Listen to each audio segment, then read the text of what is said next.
friends, welcome. Today I am going to continue the refraction of light. So in the last class I already completed refraction through a rectangular glass slab. When the light passes through glass slab, what will happen?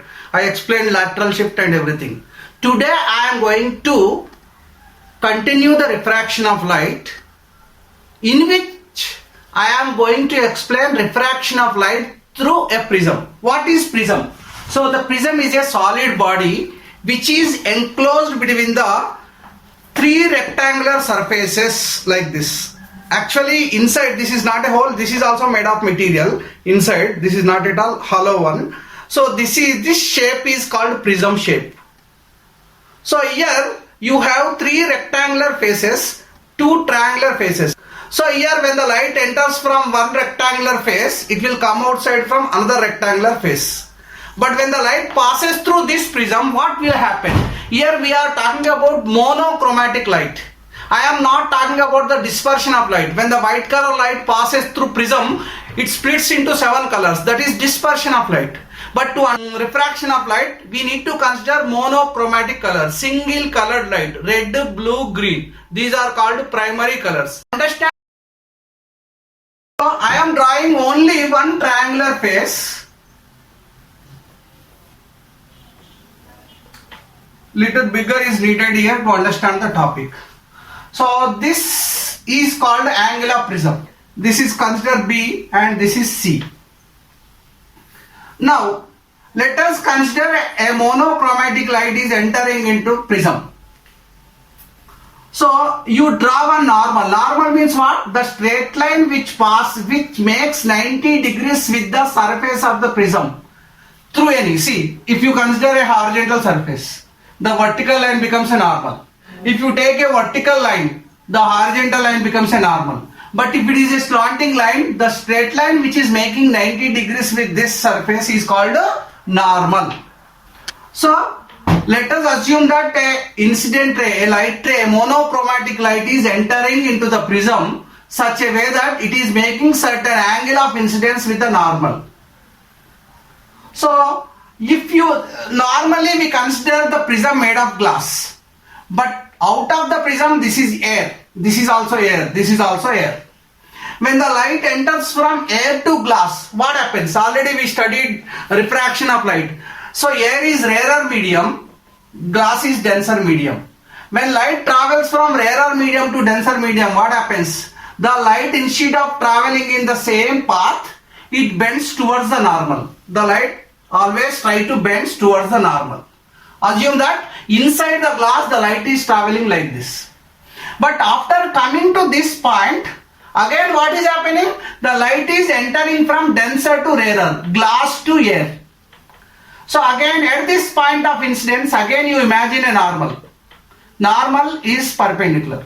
So when this light is entering from denser to rarer, glass to air, instead of traveling in the same path, the light bends away from the normal, reverse case. When rarer to denser, it is bending towards the normal. When it is entering from denser to rarer, it is bending away from the normal. This is called incident ray. This is called refracted ray. Actually, there are two times refraction is there. Here in the first refraction, light is traveling from rarer to denser.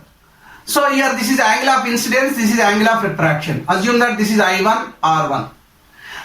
In the second case, light is traveling from rarer to denser to rarer. This is incident ray, this is refracted ray. Assume that this is I2 and this is R2. Angle of incident, angle of refraction. If you see the whole picture at a time, in the two refractions you observe, this is incident ray, this is refracted ray.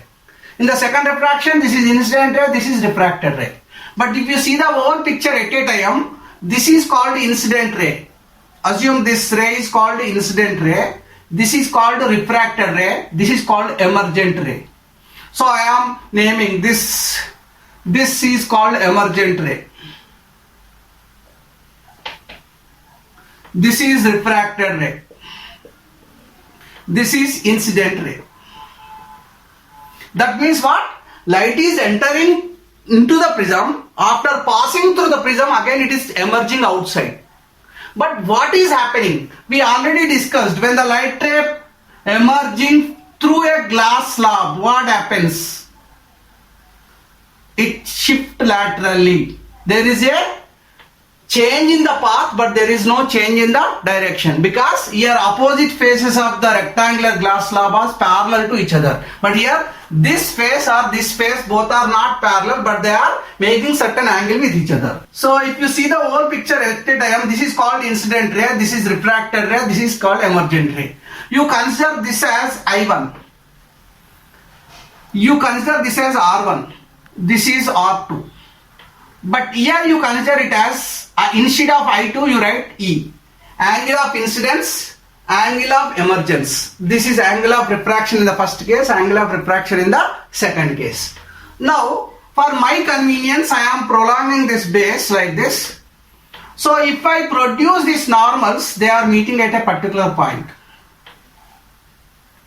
Now you see, and if you want to derive the formula for angle of deviation, you have to produce this incident ray. Actually, you cannot enter into the prism, but you cannot draw it. But imagine a light in the absence of the prism, light traveling in the air. If it is not entering into the prism, it has to travel in this path. Actually, it has to move in this path. But because of the prism, initially light is traveling in this path, but because of the prism, the light changed its position. So initial direction is this, final direction is this. So emergent ray you produce backwards. So this meeting point you consider as D. So initial direction is this, final direction of the light is this. The light which is traveling in this direction is deviated to another direction. This is called angle of deviation. So that's why I am taking it as D. Okay.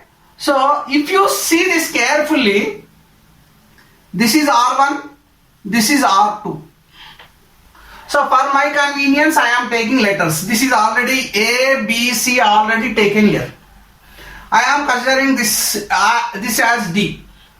A, B, C, D. This point I am considering as E. This is F. This is G. So in this figure you have two triangles. One is ADG, one is EFG. So in this triangle EFG, observe this carefully. EFG, this is R1 and R2. This angle must be how much? 180 minus R1 plus R2. Because according to angle sum property, sum of the angles in a triangle must be 180. If this is R1 and R2, the sum of this R1 and R2 must be subtracted from this 180. So F is 180 minus R1 plus R2. In triangle EFG, this is triangle symbol. In triangle EFG, angle F is equal to 180 minus R1 plus R2. Assume that this is equation number 1. Now you go for this triangle EDG. In this triangle EDG, if you observe this, it is similar to this. This is external angle. The external angle of a triangle is sum of the interior opposite angles. But you don't know what is this angle. So this angle is what? It's very simple. If you want to find out this angle, first to observe this. What is this angle? I1. Now if you take this and take this line, this total angle becomes I1. So from the I1, already this is R1, this is how much? I1 minus R1. Now we go for this. So if this is, here my convenience I am taking it as I2. So if you take this, if this is I2, the vertically opposite angles are equal. If this is I2, this is also I2. So this angle is I2. But what is this angle? I2 minus R2. I hope it's clear. So if you write in triangle EDG, in triangle EDG, angle D is equal to, I am not writing symbol, angle symbol. So it is I1 minus R1 plus I2 minus R2. In this triangle, this D is the exterior angle.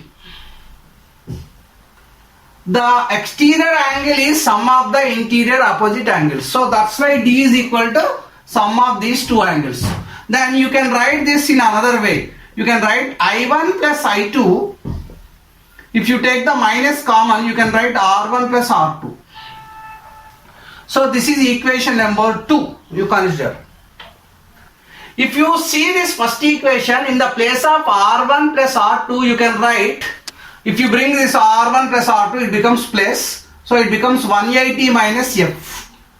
So I am substituting first equation in the second equation. So in the place of R1 R2 I am writing 180 minus F.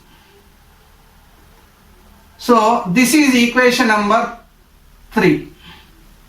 So when I am solving first and second equation, I got third equation with D is equal to I1 plus I2 minus 180 minus F. So you got it. Now two triangles are over, first one and second one.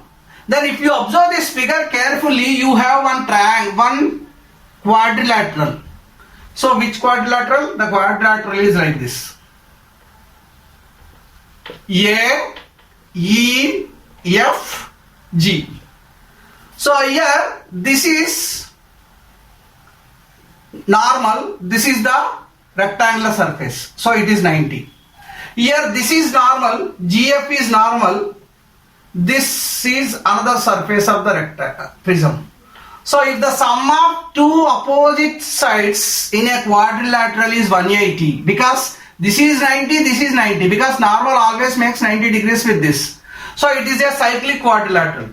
If the sum of these two angles is 180, sum of other two opposite angles also 180. Therefore, in quadrilateral AEFG,